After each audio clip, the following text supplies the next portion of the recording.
Kevin Iniesta, Julien Bert, Noré et Josepa, plein d'autres, réagissent au drame de l'hôpital de Gaza, certains en larmes.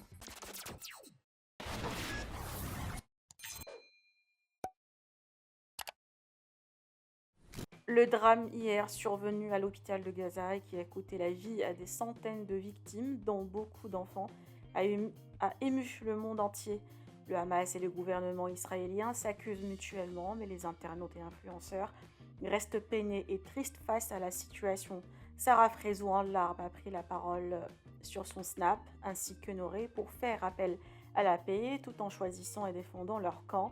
Yesta, Josepa, Kevin Gage prie pour la paix dans le monde via des posts comme vous voyez.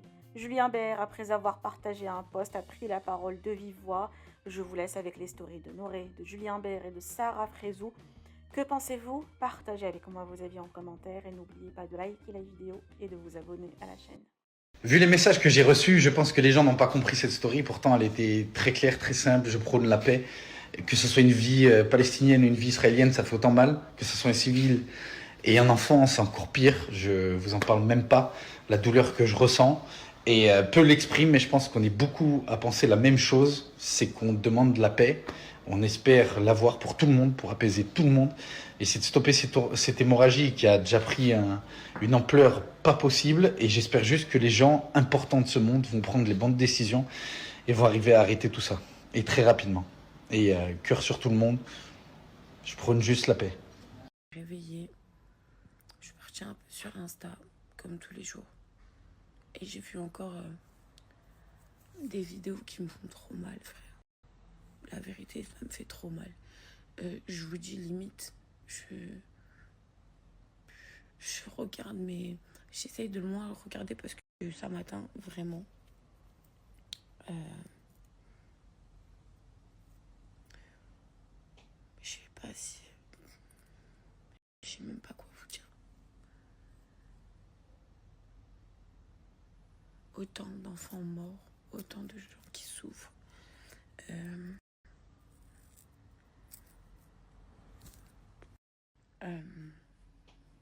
J'ai pris 2 minutes pour reprendre mes esprits, mais j'ai trop mal. J'ai trop mal. En fait, c'est quand que j'ai mis un post Free Palestine. J'en avais jamais encore parlé. Puisque je m'en fous, en fait. On peut m'envoyer autant de messages qu'on veut. L'injuste d'avoir tout le confort que j'ai. Je suis désolée, mais c'est pour ça que je parle pas, parce que déjà en plus je sais même pas parler. Je suis une meuf, je peux dire une grosse bêtise, donc c'est pour ça que je prends pas la parole. Mais moi, vous savez, mon cœur il est pour nos frères et sœurs palestiniens,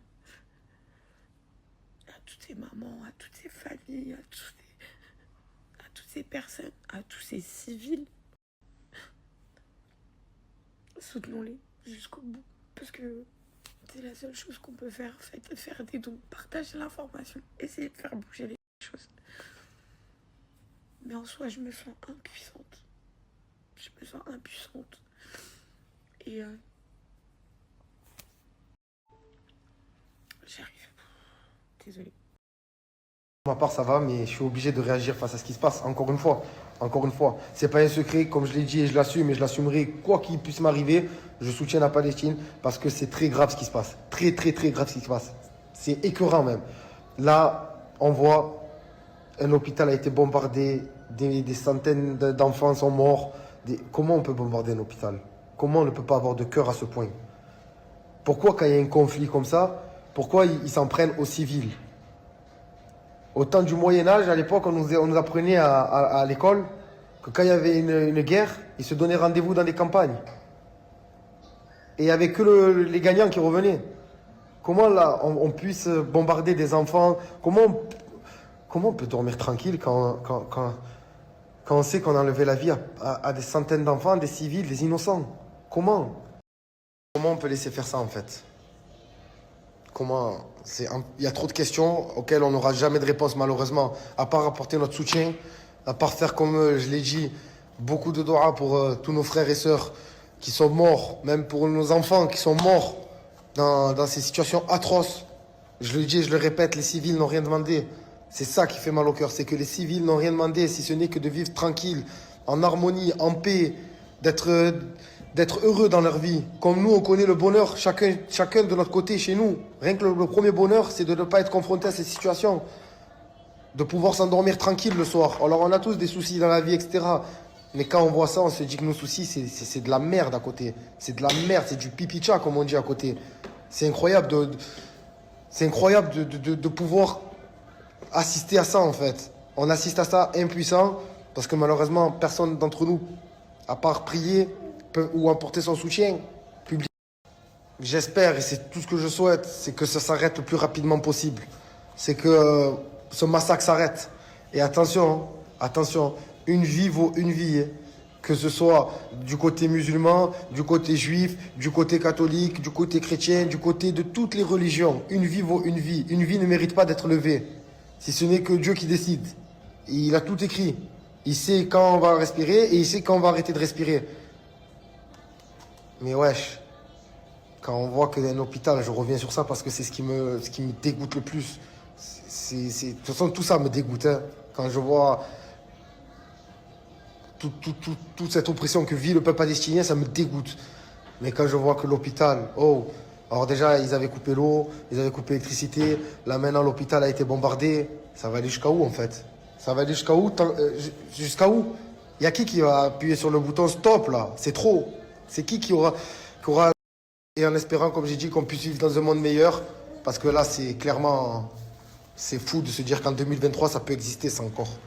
C'est fou. C'est fou. Moi, je garde ma question en tête, qui sera sans réponse. Hein.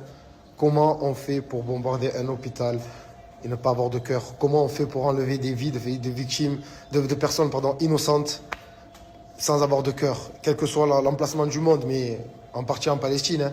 Et quand je dis quel que soit l'emplacement du monde, je reviens aussi sur tout ce qui s'est passé ces derniers temps, que ce soit à Arras, que ce soit à Bruxelles. Ça, c'est pas l'islam, ça. Ça, c'est pas l'islam. Du moins, c'est pas mon islam à moi. C'est pas ce qu'on m'a appris. C'est pas l'éducation que j'ai eue. Pour moi, c'est tu respectes ton prochain. Tu viens en aide à ton prochain. Tu ne veux pas de mal à ton prochain. Voilà. C'est interdit, ça. Ça, c'est interdit. Donc, ne vous faites pas, comment je peux dire, emboucaner, comme on dit chez nous. Hein. Ne vous faites pas emboucaner à dire oui, ouais, tu as vu l'islam, c'est ça, les actes, les ci, les là. Non, c'est pas ça l'islam. L'islam, c'est une religion de paix. C'est une religion de paix, c'est une religion d'amour, c'est une religion propre, c'est une religion où elle est magnifique, cette religion. Elle est magnifique.